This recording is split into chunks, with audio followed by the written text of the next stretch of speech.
أشهد أن لا إله إلا الله وحده لا شريك له وأشهد أن محمدا عبده ورسوله أما بعد فأعوذ بالله من الشيطان الرجيم بسم الله الرحمن الرحيم الحمد لله رب العالمين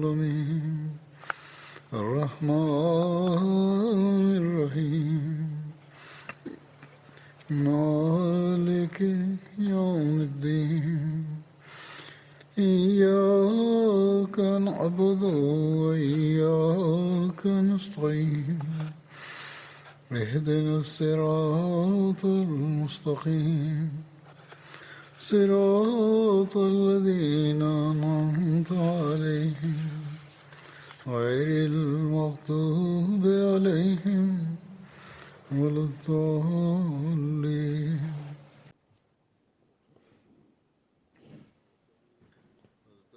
Hazreti Ali radıyallahu anh'ın zikri devam ediyordu. Bugün dahi kendisinden bahsedeceğim. Bugün konusunda elde ettiğim bilgiler tamamlanacak. Vaat edilen Mesih Aleyhisselam şöyle diyor. Hazreti İmam Hüseyin radıyallahu anh bir defa sordu. Hazreti Ali'ye sordu. Siz beni seviyor musunuz? Hazreti Ali dedi ki evet. Hazreti Hüseyin aleyhisselam hayret etti ve dedi ki bir kalpte iki sevgi nasıl aynı anda buluşabilir? Sonra Hazreti İmam Hüseyin radıyallahu anh dedi ki karşılaştırıldığı zaman kimi tercih edeceksiniz? Hazreti Ali dedi ki Allah'ı tercih edeceğim. Bunun zikrini beyan olaydan bahsederken Hazreti Müslim Maud radıyallahu anh şöyle diyor. Hazreti Hasan radıyallahu anh Hazreti Ali'ye bir soru sordu. Siz beni seviyor musunuz? Hazreti Ali dedi ki evet. Hazreti Hasan tekrar sordu. Allah-u Teala'yı da seviyor musunuz? Yüce Hazreti Ali dedi ki evet. Elbette. Hazreti Hasan dedi ki o zaman siz bir manada şirk koşuyorsunuz. Şirk bu demektir ki Allah-u Teala ile birlikte sevgisinde başka birisi dahi ortak olsun. Hazreti Ali dedi ki Hasan ben şirk koşmuyorum. Şüphesiz seni seviyorum. Ancak senin sevgin Allah-u Teala ile sevgisiyle çelişirse ben hemen onu terk edeceğim.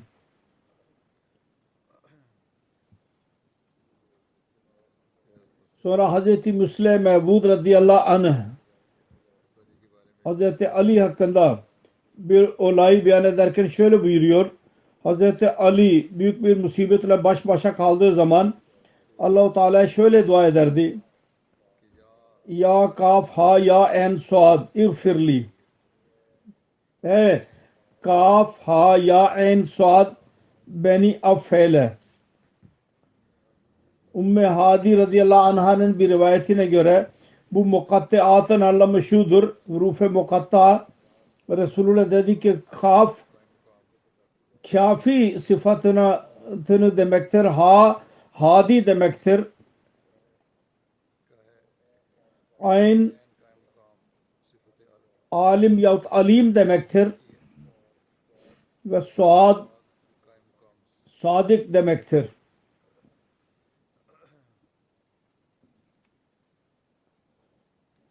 Yani Allah-u Teala'dan bu dua ediyor. Ya Rabbi sen kafisin, sen hadisin, sen alimsin. Sen sadıksan, doğrusun.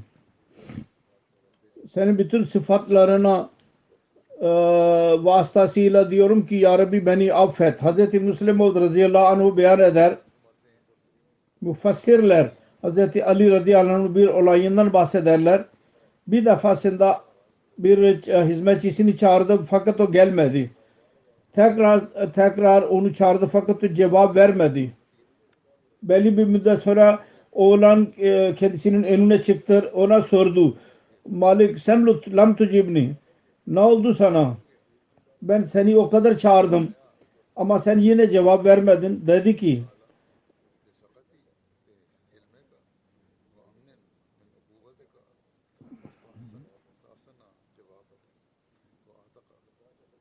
asıl şudur ki ben sizin kolay tabiatınızı biliyordum ve cezanızdan kendimin korunmuş olduğunu zannediyordum.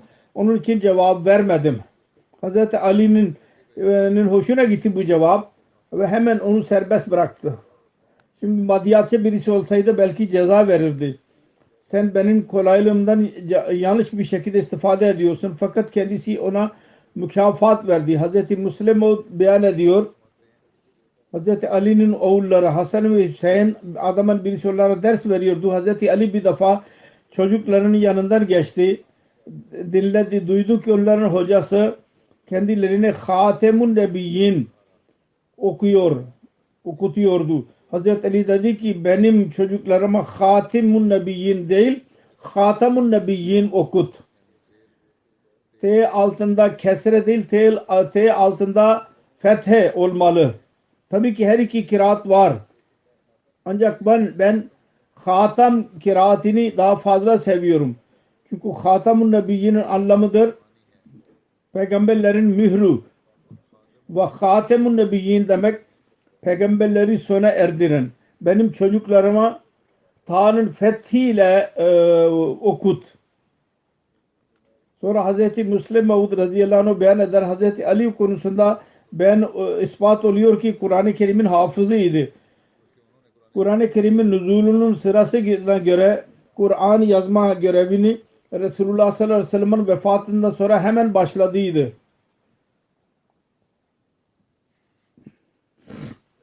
Bir yerde Hazreti Müslim Maud beyan ediyor. Resulullah sallallahu aleyhi ve sellem bir sahabi ziyafete çağırdı. Bazı sahabeler dahi vardı. Hazreti Ali dahi onlardan birisiydi.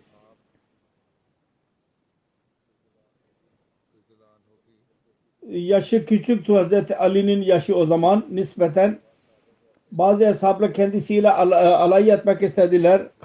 Şaka yapmak istediler. Hurma yiyorlardı ve çekirdeğini Hazreti Ali'nin önüne koyuyorlardı. Resulullah aynı şekilde yapıyordu. Hazreti Ali genç idi. Yemeye devam etti ve bakmadı. Baktık orada yığın vardı bir çekirdeklerin. Ashablar şaka olarak dediler ki sen bütün hurmaları yemişsin. Bak bütün çekirdek senin önündedir. Hazreti Ali'nin tabiatında dahi biraz şaka vardı. Kavga eder bir tabiata sahip değildi. Derdi ki siz bana suçluyorsunuz ya bana kötü zanda bulunuyorsun. Hazreti Ali anladı ki bu şaka yapıyorlar. Şimdi benim iyiliğim budur ki Hazreti Ali düşündü. Ben dahi onun cevabını şaka olarak vereyim. Dedi ki Hazreti Ali siz hepiniz çekirdeği de yediniz fakat ben çekirdekleri sakladım. Siz yiyordunuz hurmaları çekirdekle birlikte yediniz ama ben çekirdekleri ayırdım. Ve burada bir yığın var benim önümde. Hesaplara bunu döndürdü bu şakayı. Böylece bir yerde Hazreti Müslim Maud radıyallahu anh Hazreti Ali hakkında beyan ederken şöyle diyor. Hadislerde vardır. Bir seferinde Resulullah sallallahu aleyhi ve sellem Kur'an-ı Kerim'in tilavetini okuyordu, yapıyordu. Hazreti Ali lokma verdi. Namazdan sonra Hazreti Ali'ye dedi ki bu senin görevin değildi. Hataya dikkat etmek için ben adamları görevlendirdim. Zaten namazda Kur'an-ı Kerim'i okuyordu. Bir yerde belki de hata yapmış olabilir. Hazreti Ali lokma verdi. Dedi ki ben onun için insanları görevlendirdim. Sen yapma. Halbuki Hazreti Ali dahi çok bilgili bir zat idi. Hazreti Müslim Maud radıyallahu anh başka bir yerde şöyle diyor. Kur'an-ı Kerim'de buyruk var. Resulullah sallallahu aleyhi ve sellem bir istişare yaparsanız önce sadaka verin. Diyor ki Hazreti Ali bu buyruktan önce asla Resulullah sallallahu aleyhi ve sellem'den bir istişare yapmamıştı kendisiyle. Fakat bu buyruk indiği zaman Hazreti Ali kendi huzuruna çıktı, Resulullah'ın huzuruna, ve biraz para sadaka olarak verdi ve dedi ki ben sizden istişare etmek istiyorum. Resulullah sallallahu aleyhi ve sellem ayrı götürerek konuştu kendisiyle. Başka bir sahabi Hazreti Ali'ye sordu. Neydi? Senin istişare ettin. Hazreti Ali dedi ki özel bir şey yok şu istişareye talip olan. Fakat istedim ki Kur'an-ı Kerim'in bu buyruğuna göre amel etmek istedim. Eshabların yolu buydu.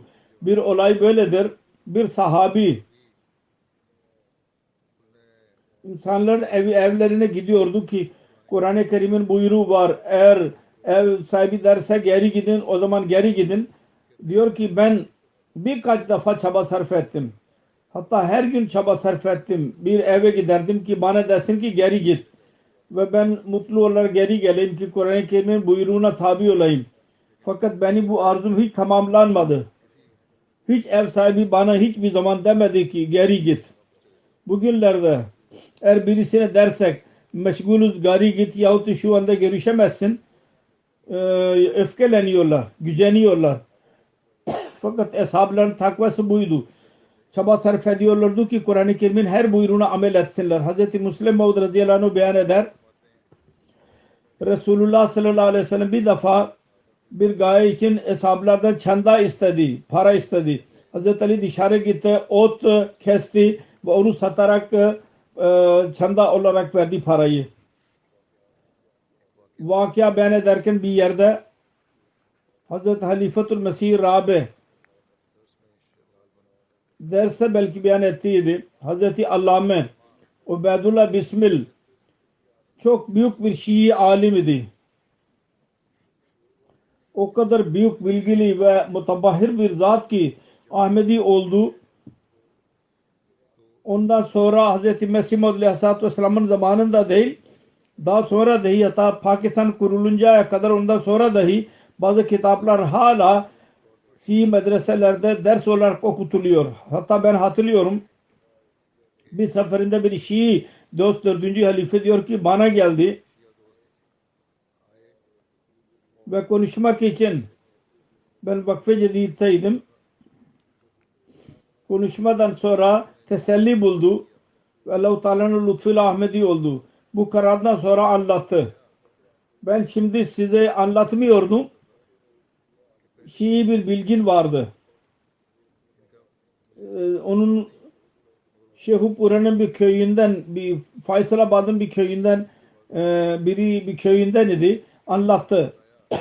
Şiilerde bu mertebeye sahibim. Bilgiliyim. Biat eden konusunda 4. Ali diyor ki Şii bir bilgin idi. Şeyhupura'da yaşayan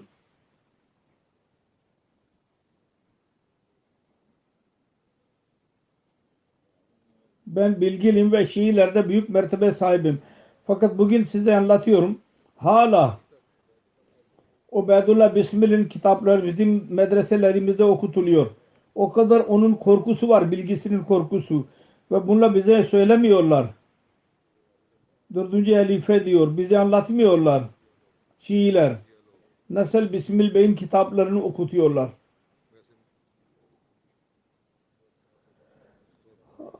Ben anladım o alim vasıtasıyla, o bilgin vasıtasıyla. Ancak bu orada okuturken anlatmıyorlar ki kimdir ve daha sonra ne oldu. Bismil Bey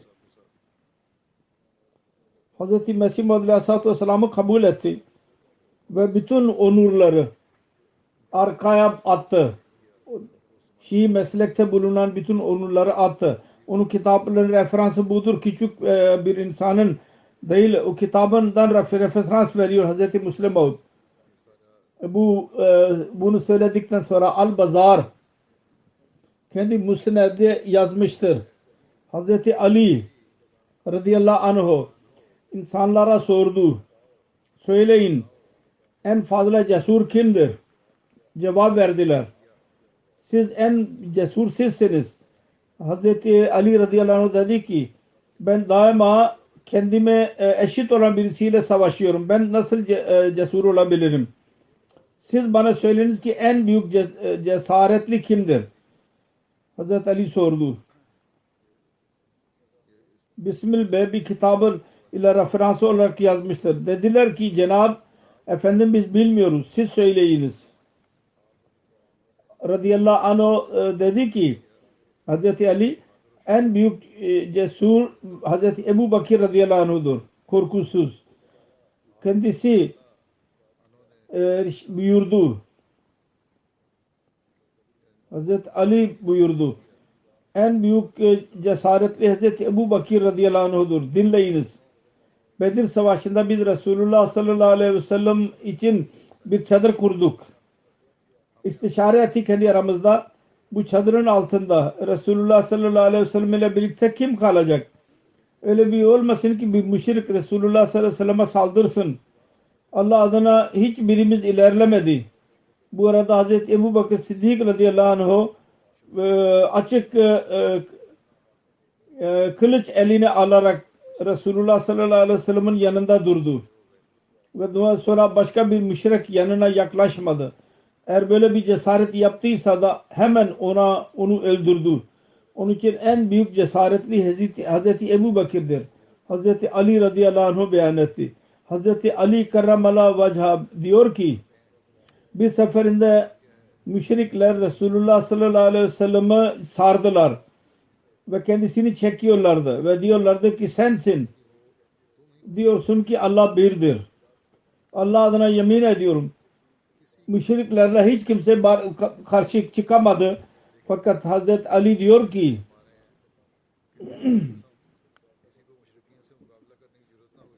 ancak Hazreti Ebu Bakır Siddik radıyallahu anh ilerledi.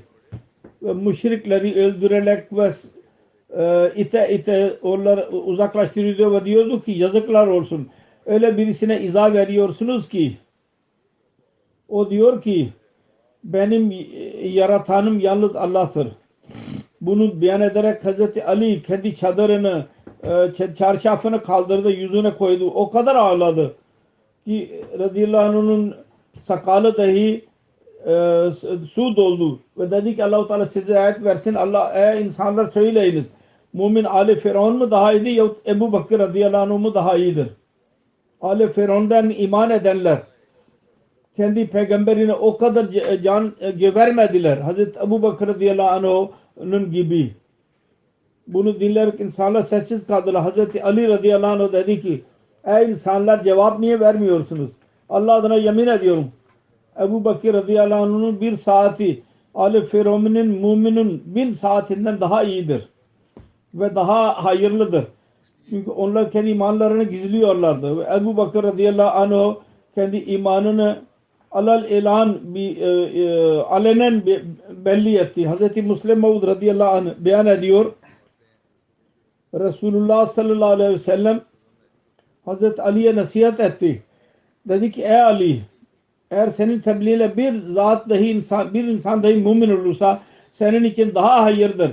İki dağ arasında senin büyük bir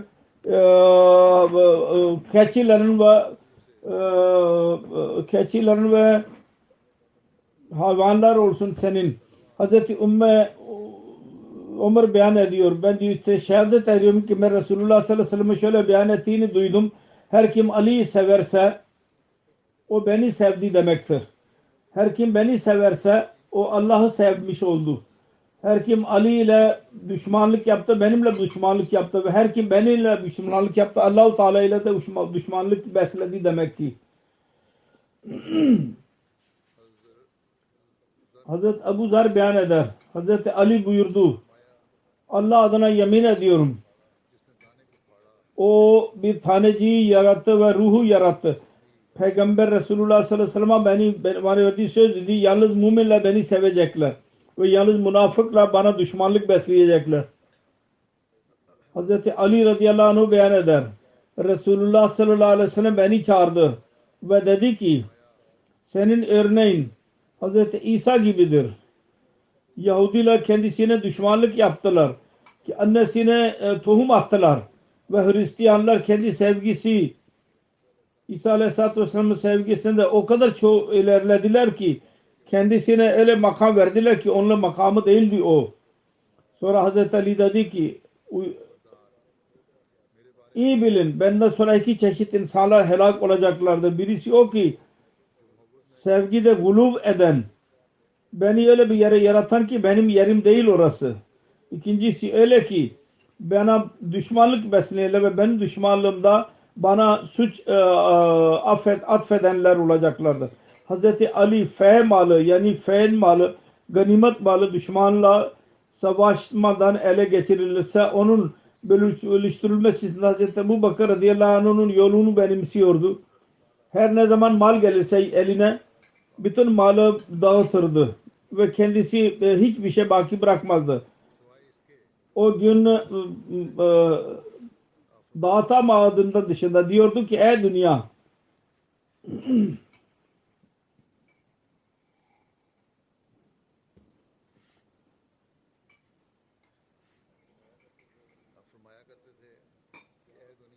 git benden başkasını aldat. Malından kendisi almazdı ve dostuna ve derin dostuna ve akrabasına da vermezdi ondan. Valilik yalnız emin kimselere verirdi.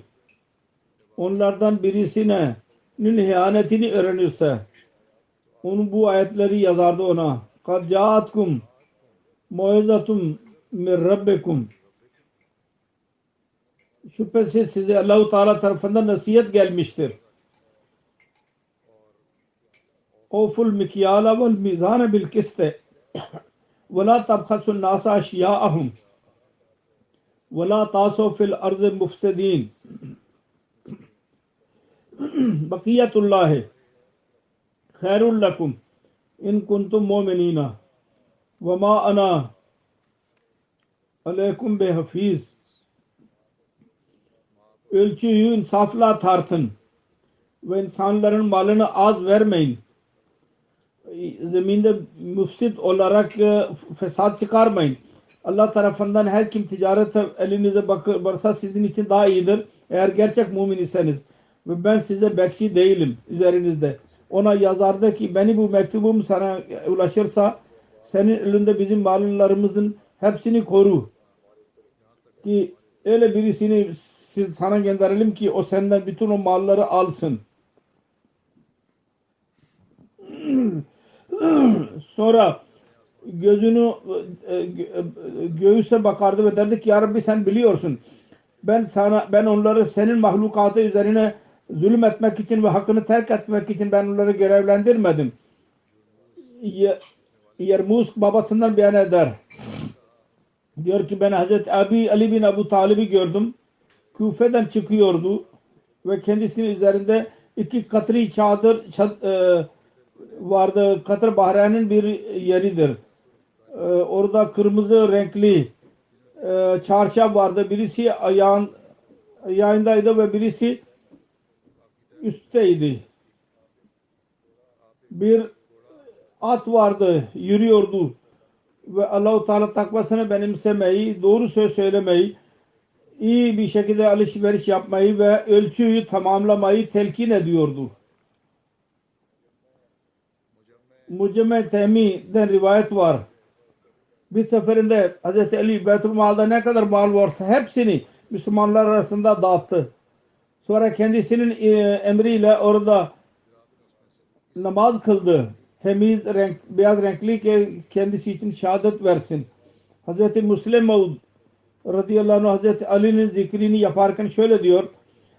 Hz. Mesih Maud aleyhisselam 7 Aralık 1897'de bir rüya beyan etti. Diyor ki ben rüyada Hz. Ali oldum. Karramallahu vecih. Rüyada öyle zannediyorum ki ben aynısıyım. Ve rüyadan acayiplerinden budur ki adamın birisi başkası zannediyor kendisini. O zaman ben zannediyorum ki ben Ali Murteza benim. Ve öyle bir durumdur ki bir havaricin bir taifesi benim aleyhimde hilafete karşı çıkıyor. Benim hilafet emrimi durmak istiyor ve fitne yaratmak istiyor. O zaman ben gördüm. Resulullah sallallahu aleyhi ve sellem yanıma geldi. Şefkat ile bana diyor ki ya Aliyo dahum ve ansarahum ve ziraatahum. Ey Ali, bunlara ve onların yardımcıları ve onların tarlasından yüz çevir ve onları bırak ve yüz çevir onlardan. Ben gördüm bu fitne zamanında sabır için Hz. Resulullah sallallahu aleyhi ve sellem bana diyor ki ve yüz çevirmek için nasihat ediyor ve diyor ki sen haktan yanasın. Fakat bunlarla konuşmamak daha iyidir. Hz. Müslim Maud radıyallahu anh beyan eder. Hz. Ali radıyallahu anh Havaric'in ordusunun bütün şehirlerini ele geçirdi. Silah ve bütün binekleri dağıttı. Fakat mal ve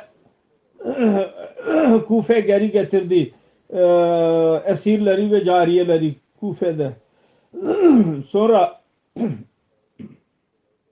başka bir referansla Hz. Müslim o diyor ki Hz. Ebu Bakir zamanından mukabil Hz. Ömer'in zamanı Hz. Resulullah sallallahu aleyhi ve sellem'den daha uzaktı. Aynı durum Hz. Osman ve Hz. Ali'nin durumuydu. Şüphesiz onların durumu eski halifelerden az idi. Fakat onların zamanındaki olaylar onların etkisi yoktu. Onların olaylarının Hz. Resulullah'ın zamanından uzak olmak daha etkiliydi. Resulullah zamanında öyle insanlar vardı ki onlar Resulullah'ın sohbetinde bulundular. Hz. Ebu Bakir ve Hz. Ömer zamanında. Daha sonra daim sala çoğaldılar. Hz. Ali'ye birisi sordu. Hz. Ebu Bakir ve Hz. Ömer'in zamanında öyle fitneler yoktu. Sizin zamanınızdakiler dedi ki asıl şudur. Ebu Bakir ve Ömer'e tabi olan benim gibi insanlardı ve bana tabi olan seni gibi insanlardır. Sonra başka bir yerde Hz. Müslim bu bir olayı beyan ederken şöyle diyor. Adamın birisi Hz. Ali ve Muaviye arasında savaş devam ediyordu. Hz. Abdullah bin Ömer'in yanına gelerek dedi ki siz Hz. Ali'nin zamanındaki savaşlara niye katılmıyorsunuz? Halbuki Kur'an-ı Kerim'de açık vardır. وَقَاتِلُوهُمْ hatta la takuna fitnetun. O cevap verdi ve dedi ki Resulullah sallallahu aleyhi ve sellem buyurdu.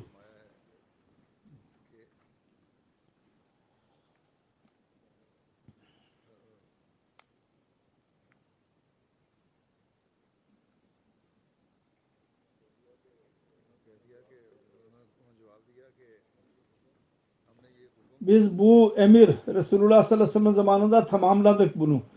İslam o zaman az idi. Ve din yüzünden insan fitne sokuluyordu. Ya o öldürülüyordu ya da azap veriliyordu. Öyle ki İslam yayıldı. Sonra başka birisi fitneye sokamazdı. Eğer savaşlar var idiyse din değiştirmek için idi. Ve onlar aleyhindeydiler. Dini değiştirmek isteyenler aleyhinde. Şimdi burada din yerleşti, İslam yerleşti. İnanç ihtilafı yok. Kişisel ihtilaf var. Onun için ben savaşlara katılmıyorum. Onun kişisel kendisinin bir düşüncesiydi bu. Hz. Müslim Mevud radıyallahu anh beyan eder. Romalı kral Hz. Ali ve Hz. Muaviye arasında savaş olduğunu öğrenince İslami saltanata saldırmak istediyor. Hz. Muaviye dedi ki sakın bizim ihtilaftan aldanma. Eğer saldırırsan Hz. Ali tarafından ilk general senin karşına çıkan ben olacağım. Bunun detayları bunu zikri detaylı bir şekilde şöyle beyan etti. Bir zaman öyleydi ki Romalı kral Hz. Ali ve Hz. Muaviye arasında ihtilaf gördü. İstedi ki Müslümanlara saldırmak için bir ordu göndersin. O zaman Romalı saltanatın durumu öyleydi. Nasıl ki şu anda Amerika vardır. Onun asker göndereceğini öğrenince bir papaz çok uyanık idi. Dedi ki ey kral siz benim sözümü dinleyiniz ve saldırmaktan ictinab edin. Bunlar kendi aralarında ihtilaf var. Fakat size mukabil onlar birleşecekler ve ihtilafı unutacaklar. Sonra bir örnek verdi. Hangi niyetle verdiyse biz bilmiyoruz. Öyle düşünmüş olacak.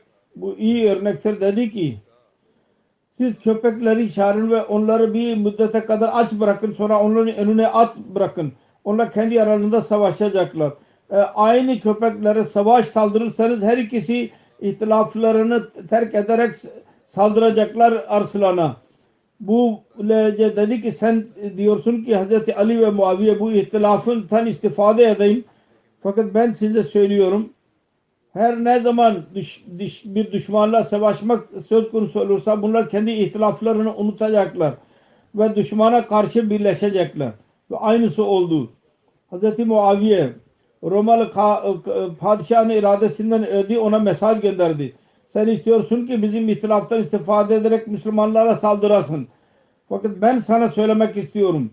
Benim Hz. Ali ile tabii ki şüphesiz savaş var. Eğer senin ordun saldırırsa Hz. Ali tarafından ona mukabil koymak için ilk general çıkacak olan ben olacağım. Hz. Ali tarafından. Hz. İbni Abbas'tan rivayet var. Dedi ki Hz. Ömer diyordu ki bizimizde en iyi Kur'an okuyan Ubey bin Ka'b'dır. Ve bizim aramızda en iyi karar veren Ali'dir. Hz. Ümmü Atiye beyan eder. Resulullah sallallahu aleyhi ve sellem bir ordu gönderdi. Hz. Ali dahi vardı orada. Diyor ki ben Resulullah sallallahu aleyhi ve sellem'in şöyle dua ettiğini dinledim. Ya Rabbi bana ölüm verme. Ali'yi bana tekrar göstermedikçe Resulullah sallallahu aleyhi ve sellem bir seferinde Hazreti Ali'ye bir sariyeye gönderdi, bir savaşa. Geri geldiği zaman Resulullah sallallahu aleyhi ve sellem ona dedi ki Allah ve onun Resulü ve Cebrail senden razıdırlar. Bir yerde bir olay var. Amir Muaviye Zırar Sudai'ye dedi ki Hazreti Ali'nin vasıflarını bana söyle. O dedi ki Amirül Müminin beni affedin. Amir Muaviye dedi ki söylemek lazım. Zırar dedi ki eğer bu dinleyiniz o zaman. Allah adına yemin ediyorum. Hazreti Ali'nin hafızası çok kuvvetli, çok güçlüydü. Karar verici bir söz söylerdi ve adaletle karar verirdi. Bilginin bir pınarı idi. Ve her sözünden hikmet akıyordu. Dünya ve o dünyadan vahşet duyardı. Geceyi severdi. Çok ağlayan ve çok düşünen bir insan idi. Elbisesi az yemeği severdi. Aramızda alelade bir insan gibi dururdu. Biz bir soru sorarsak cevap verirdi ve bir konusunda sorarsak o anlatırdı. Allah adına yemin ediyorum. Bizimle ve onunla sevgi ilişkimiz vardı. Fakat biz onun korkusu yüzünden onunla az konuşurduk. O dindar insanlara sevgi saygı gösterirdi ve miskinlere yaklaştırırdı kendisine. Hiç güçlü birisi tamah edemezdi ki yalancı bir sözü kabul ettirecek. Ve hiç zayıf birisi kendi adından meyus değildi, ümitsiz. Allah adına yemin ediyorum bazı zamanlarda ben gördüm. Gece bittiği zaman ve yıldızlar solmaya başladığı zaman sakalını tutardı ve çırpınırdı. Yılanın soktuğu gibi ve çok ağlardı. Ve derdi ki ey dünya git benim dışımda başka birisini aldat.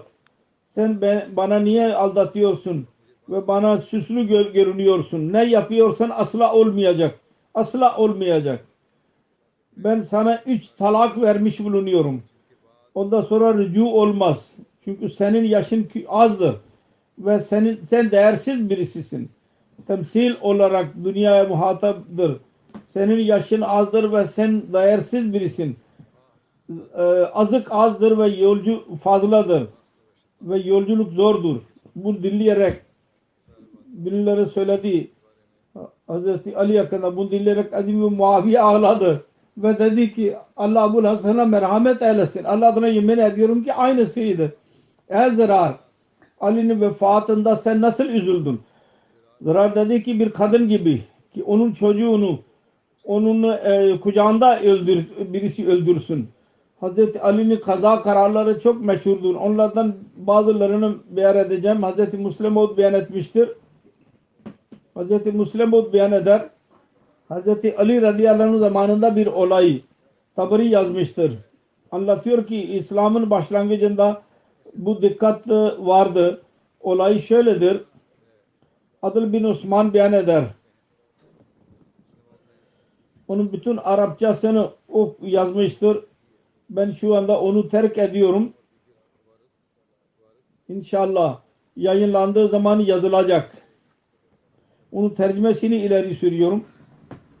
Tercümesi şöyledir. Ben gördüm ki Hz. Ali Hamdan dışındaydı. Mukim idi. Bu arada iki taifenin savaştığını gördü. Onlar arasında barış yaptırdı. Daha az gittiydi Medine'den ki birisinin sesi geldi. Allah için yardım etsin birisi. Hemen çabuk gitti o sese doğru. Kendi ayak sesi dahi vardı. Ve diyordu ki yardım geldi, yardım geldi. Ona yaklaştığı zaman baktı ki adamın birisi başkasıyla sarılmıştır. Kendisini gördü, arz etti.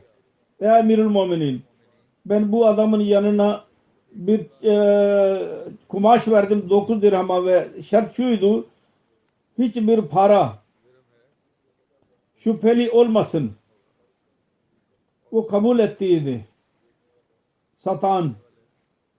Satın alan. Fakat bugün az nakıs para vermek için geldim.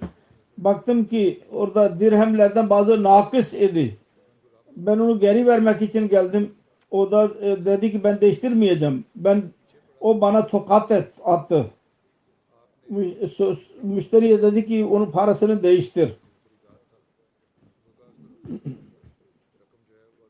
Sonra ötekine dedi ki savaşmanın tokat atmanın delilini ver. Delil verdi ve ona dedi ki sen bundan öç al.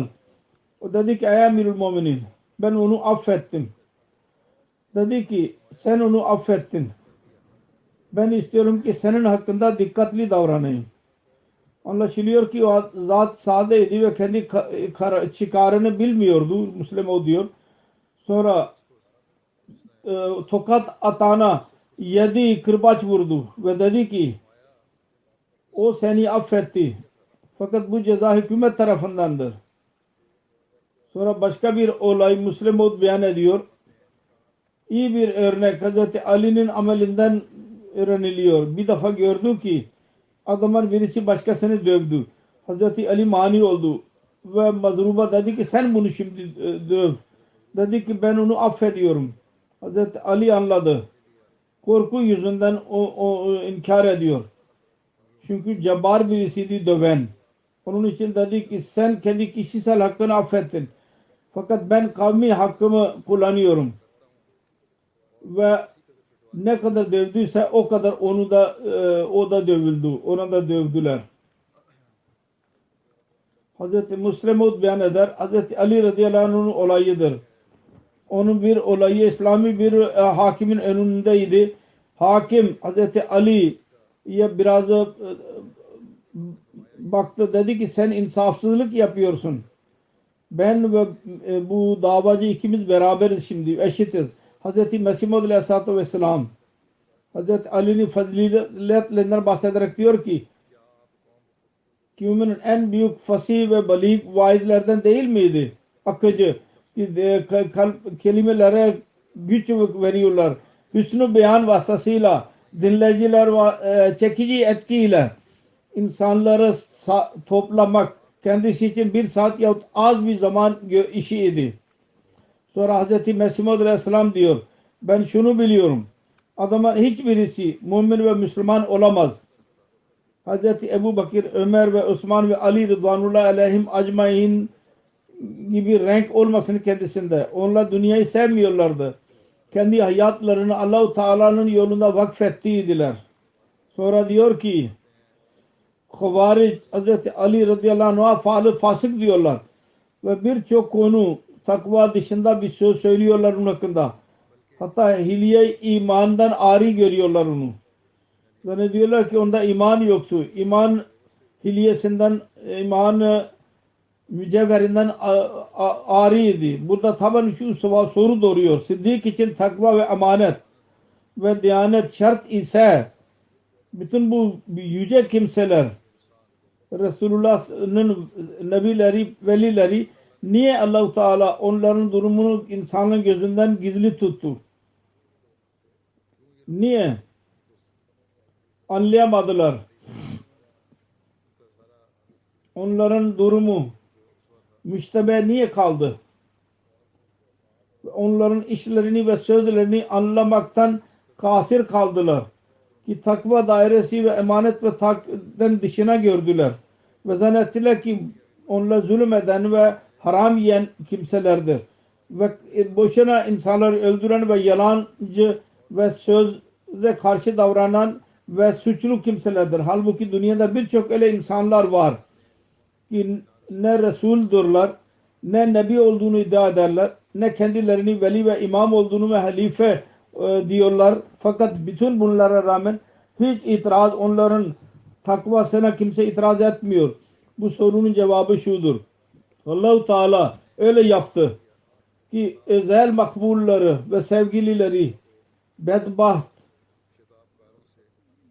kötü zanda bulunanlardan gizli tutsun. Kendisi bu gibi zan edenlerden gizlidir onun kendisinin varlığı. Bu söyleyene kendileri bedbahttırlar. Kötü zanda bulunanlardır. Allah-u Teala kendisini nasıl gizli tuttuysa ve Allah-u Teala'ya insanlar kötü zanda bulunuyorlar. Aynı şekilde ona yakın olanlara dahi bu bedbaht kimseler ve itirazda acele edenler bunlar aslında öyle derler ki onların zatında takva yoktur. Ve muttakileri suçluyorlar bunlar. Hz. Mesih Maud Aleyhisselam diyor ki zerre kadar şüphe yoktur ki Hz. Ali hakkı arayanların umidi ve el açıklığının bir örneği ve Allah için bir örnek idi. Kendi zamanındaki insanlar için en iyi insan idi. Ve ülkeleri aydınlatmak için Allah-u Teala'nın nuruydu. Fakat kendisinin hilafet devri barış zamanı değildi. Fitne ve zulüm zamanıydı. Ama insanları kendisini ve İbn Abi Sufyan'ın hilafeti konusunda ihtilaf ediyorlardı. Ve her ikisi tarafından hayretli bir şekilde bakarlardı kendisine. Ve bazı kimseler her ikisini görten bir farkat gibi iki yıldızlı bir görüyorlardı. Ve her ikisini derecede eşit görüyorlardı. Fakat asıl şudur ki Hak Ali Murtaza ile birlikteydi radıyallahu anh. Ve her kim kendi devrinde kendisiyle savaştıysa o isyan yaptı.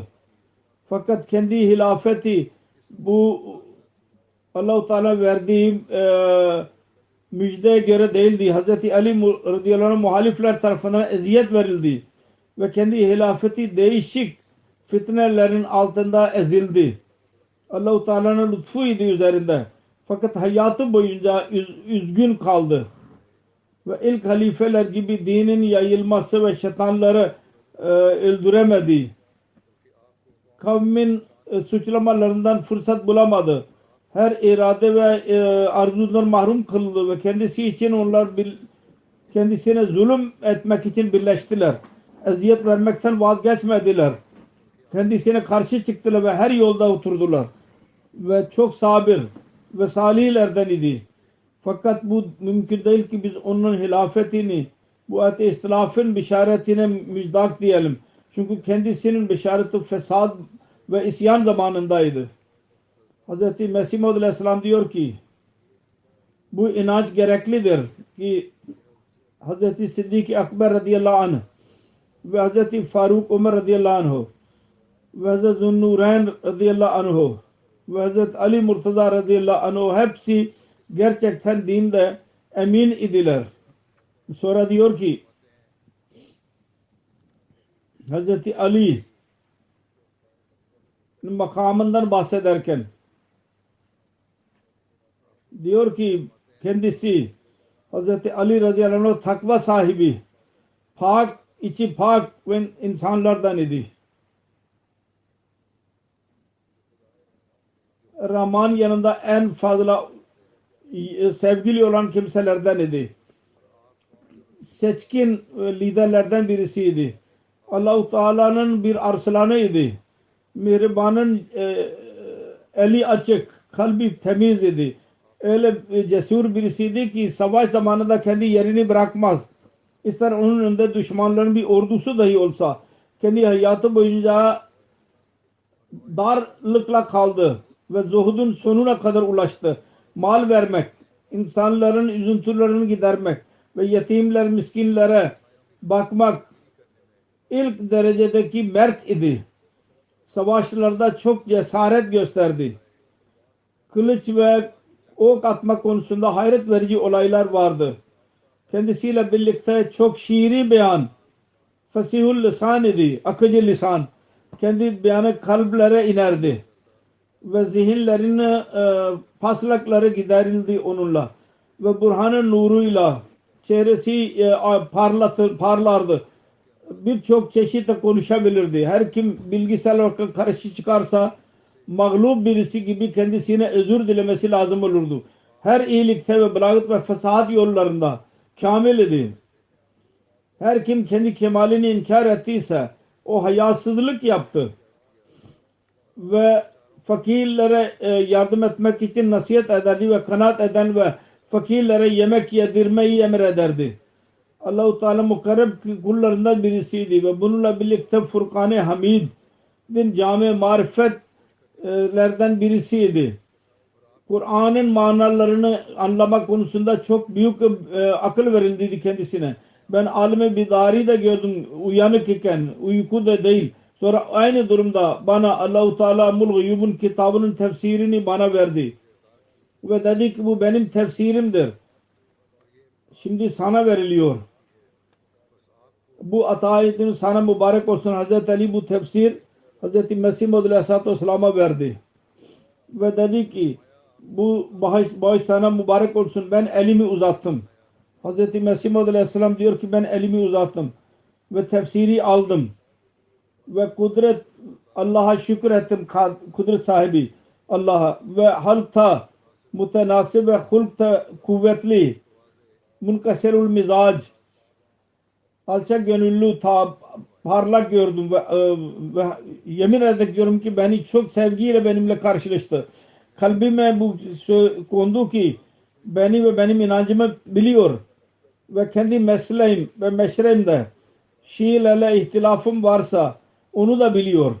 Fakat kendisi hiçbir çeşit sevmedi ve üzüntüsünü belli etmedi. Benden yüz çevirmedi. Aksine benimle görüştü ve muhlis muhibler gibi, sevenler gibi benim sevdi. Ve kalbi temiz olanlar gibi sevgi gösterdi. Kendisiyle birlikte, Hazreti Ali ile birlikte Hüseyin, Hasan ve Hüseyin her ikisi ve Seyyid-ur Rusul, Hatam-ın Nabiyyin dahi vardı sallallahu aleyhi ve sellem. Ve onunla birlikte çok salih, Celilatul Kader, pak, hürmete, onura değer, pak, nure mücessem bir genç bir bayan vardı. Ben onun üzüntünü gördüm. Fakat onu gizliyordu. Benim kalbime indirildi ki bu Hazreti Fatıma-tu Zahra'dır radıyallahu anh. Ben de kendi yanıma geldi. Ben uzanıyordum, oturdu. Ve ben de başımı kucağına koydu ve şefkat gösterdi ve ben dedim ki benim bir üzüntü yüzünden üzüntülüdür. Ve çocukların sancısında anneler gibi bana şefkat gösteriyordu. Bunda bazı kimseler itiraz ediyorlar. Gayri Ahmediler. Bakın ki nasıl kötü yanlış söz söyledi. Kucağına başı koydu. Halbuki annelerin örneğini vermiştir. Ondan önce söz söyledi. Hepsi bütün sıfatları iyi dinlerseniz sonra bu cümleyi görürseniz anne gibi bana şefkat gösterdi. Bütün itirazlar yok oluyor. Fakat zihin pistir. Onun için itiraz ediyorlar. Her neyse. Sonra Mesih Maud Aleyhisselam diyor ki sonra bana anlatıldı ki din-i alakalı olarak benim durumum bir oğul gibidir benim durumum. Ve benim kalbime ikil geldik onun üzüntülü olması, Hazreti Fatma'nın üzüntülü olması şuna kinayedir. Ben kavmim, ehli vatan ahalisi ve düşmanlarla zulüm göreceğim. Sonra Hasan ve Hüseyin ikisi bana geldiler. Ve kardeşler gibi bana saygı gösterdiler. Ve hemdartlar gibi benimle görüştüler. Ve bu keşif idi. Uyanık iken ve birkaç sene geçti aradan. Ve Hz. Ali ve Hz. Hüseyin'e karşı latif bir münasebetim vardı. Bu münasebetin gerçeğini Doğu ve Batılı'nın Rabbi dışında kimse bilmez. Ve ben Hz. Ali ve her iki oğlunu seviyorum. Her kim onunla düşman olursa ona düşman olurum.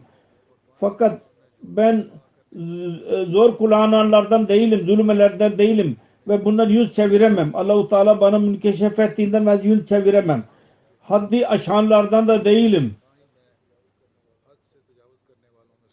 Eğer kabul etmezseniz benim amelim benim için ve sizin ameliniz sizin içindir. Allah-u Teala bizim ve sizin aranızda mutlaka karar verecek. O karar verenlerden en iyi karar veren odur.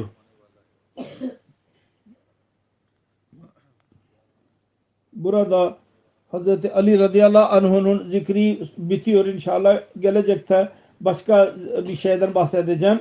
Şu anda ben bir ilan yapmak istiyorum. Duyuru yapmak istiyorum. İnşallah namazlardan sonra ben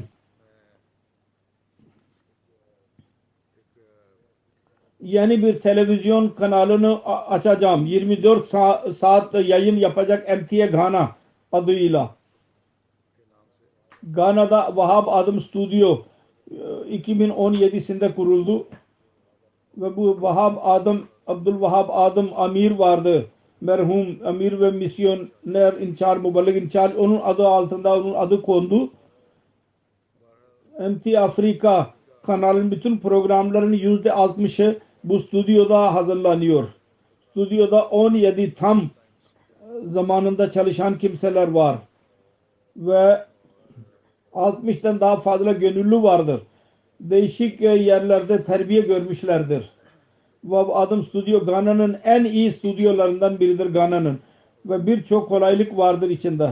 Değişik medya kuruluşları ve tecrübe için oraya gönderiyorlar. Stüdyoda birçok program neşretmiş. Afrika'nın ilk Kur'an-ı Kerim'in tilavet yarışması, Ramazan-ı Mübarek'in neşriyatı şamildir. Yayımları. MTA Ghana vasıtasıyla yeni bir kanal açılıyor. Bu Ghana'da dijital platformda 24 saat neşreden yeni ülke televizyon kanalı olacak. MTA Ghana satelit bir çanak kullanmadan görülebilecek. Ghana'daki insanlar hemen kolay ona ulaşabilirler. Genel anten vasıtasıyla dahi. Genel kanal vasıtasıyla. Diğer kanallar neredeyse orada bu da olacak ve bütün ülkede 100 binlerce insan buna ulaşabilecek ve bütün bölgeler kuzeyden güzeye kadar bunu hepsini kapsayacak. Ghana'nın değişik dillerinde Vahab Adım Stüdyo'nun programlar hazırlanacak. İngilizce, Chui, Yaza, Hausa ve diğer diller vardır. Kanalın yayılımı ve scheduling orada lacmanın gönüllü takımlar yapacaklar. Ahlaki ve bilgisel terbiyeti programlar hazırlanacak. İslam bununla alakalı olarak İslamiyet'in güzel talimatı onlara anlatılacak insanlara bu kanal vasıtasıyla. MTA Ghana ülkede dijital platformda İslami talimat için tam olarak tek kanal olacak inşallah. Bir yerde bizim muhalifler yol kapatıyorlar. Allah-u Teala başka yerde birçok yol açıyor bizim için. Budur Allah-u Teala'nın cemaati üzerindeki lütuflar bunlarda. İnşallah kapalı olan yollar da açılacak kendi zamanında. Ancak Allah-u Teala bize mutluluk dahi veriyor. Bu kanal inşallah Teala o ülkeyi tamamlayacak ve komşu ülkeleri dahi kapsayacak. İnşallah Teala söylediğim gibi Cuma'dan sonra namazlardan sonra ben o açılışını yapacağım.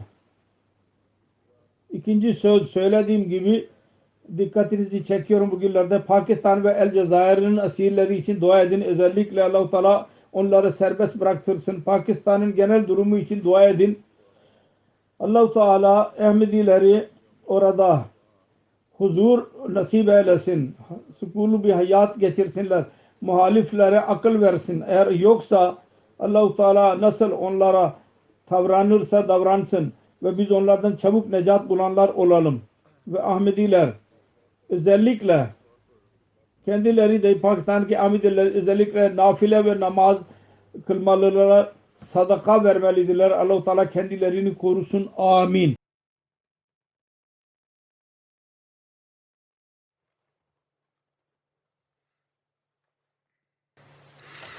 Alhamdulillah, alhamdulillah, nahmaduhu wa nasta'inuhu wa nastaghfiruh wa nu'minu bihi wa natawakkalu alayhi wa na'udhu billahi min shururi anfusina wa min sayyiati a'malina.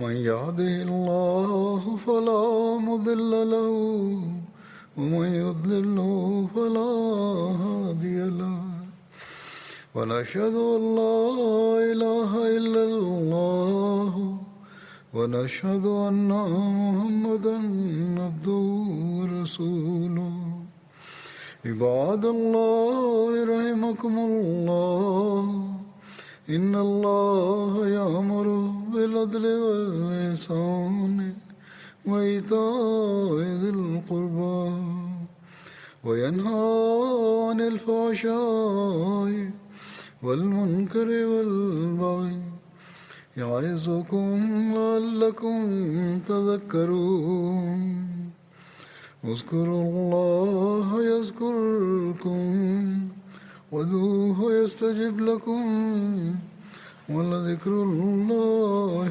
أكبر.